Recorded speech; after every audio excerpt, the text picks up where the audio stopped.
네, 오늘 국민의힘 의원들이 문제 제기한 부분 중에 하나인데요.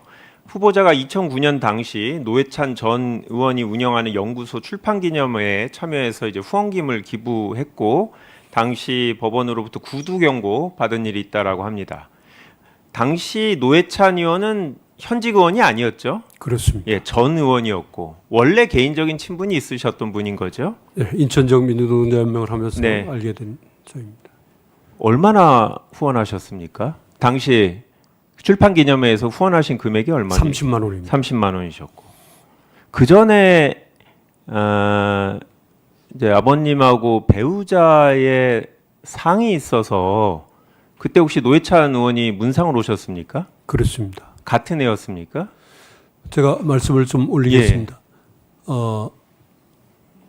노회찬 전 의원께서 운영하시는 연구소의 출판 기념회가 열리게 한 달 전쯤인 2009년 9월 28일에 제 아버님께서 돌아가셨습니다. 그리고 그 후로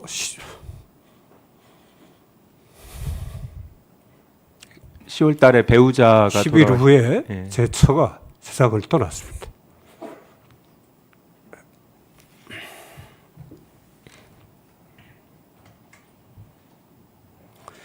노회찬 의원께서 두 번 모두 문상을 놔주셨고, 그래서 제가 그 출판 기념회에 가게 된 것은 그두 차례 문상 와주신 것에 대한 답례로 가게 된 것입니다. 그러니까 예. 법원 행정처에서도 그런 점이 인정이 되어서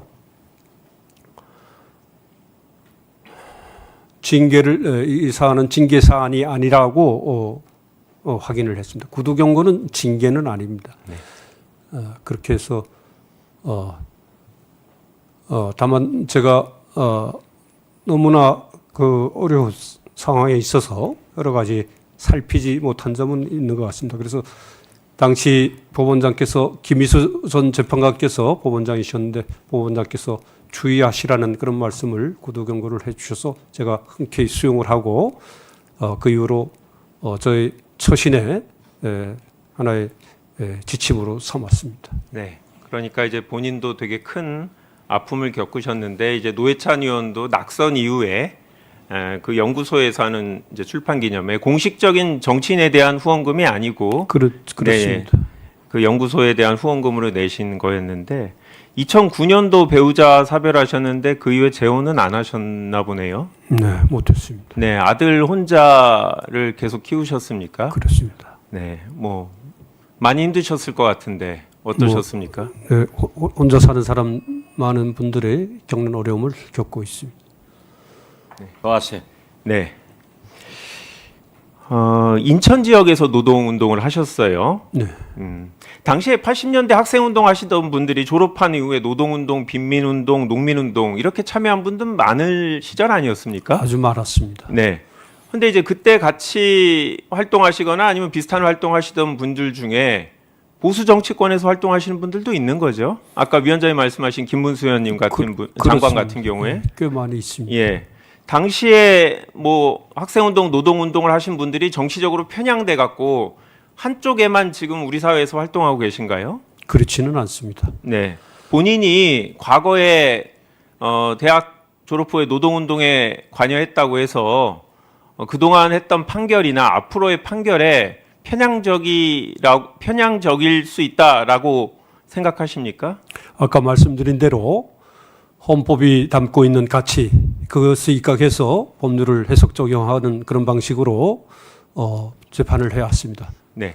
그런데 이제 오늘도 보면 노동 문제에 대해서는 되게 전문성을 가지시고 관심도 많으신 것 같은데 그러면 반대로 노사 문제가 있을 때 사측에서는 우리 후보자가 사회적 약자라고 노동자를 보고 노동자에만 유리한 판결을 내리지 않을까 우려할 것 같은데 어떠십니까? 꼭 그렇지는 않습니다. 꼭 그렇지는 않고요. 그런데 근로기준법 등 노동법이라는 그 법률이 기본적으로 근로자가 종속적 지위에 있다고 보고 그 종속적 지위에 있는 근로자를 보호하는 것이 말하자면 평등하고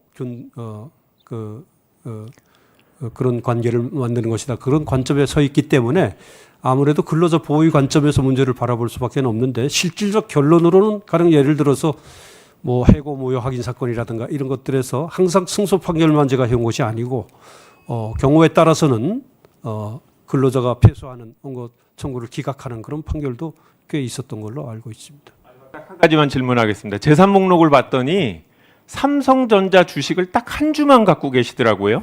이유가 뭡니까? 그것은 하도 제가 재산이나 이런 거에 관심이 없으니까 어떤 친구가 저 주식 투자를 해보라면서 앱을 깔아주면서 그걸 했던 취득한 주식 한 주입니다. 뭐 기업에 대해서 적대적인 생각을 갖고 있거나 뭐 자본주의에 대한 뭐 불인정이라든지 뭐 이런 태도는 아닌 거죠. 저는 기업을 운영하고 많은 사람들을 먹여 살리는 그런 사람들을 항상 높게 평가하고 실제 조정 과정이나 이런 과정에서는 그런 저의 생각이나 이런 것들을 표명을 하고 말씀을 드렸던 기억이 있습니다. 네, 10초가 남았으니까 한 가지 마지막으로 물어보면 다른 후보자들은 헌법재판소에 근무한 경험도 있는데 후보자는 직접적으로 헌법재판 관련 경험이 없습니다. 전문성이 부족할 수 있다는 우려에 대해서는 어떻게 생각하십니까? 저도 원했었는데 헌법재판소에서 근무하는 것을 저도 꽤 원했었는데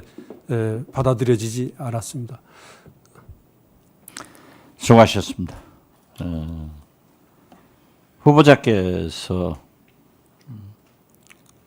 사모님과 사별하고 아들과 지금 살아가신다.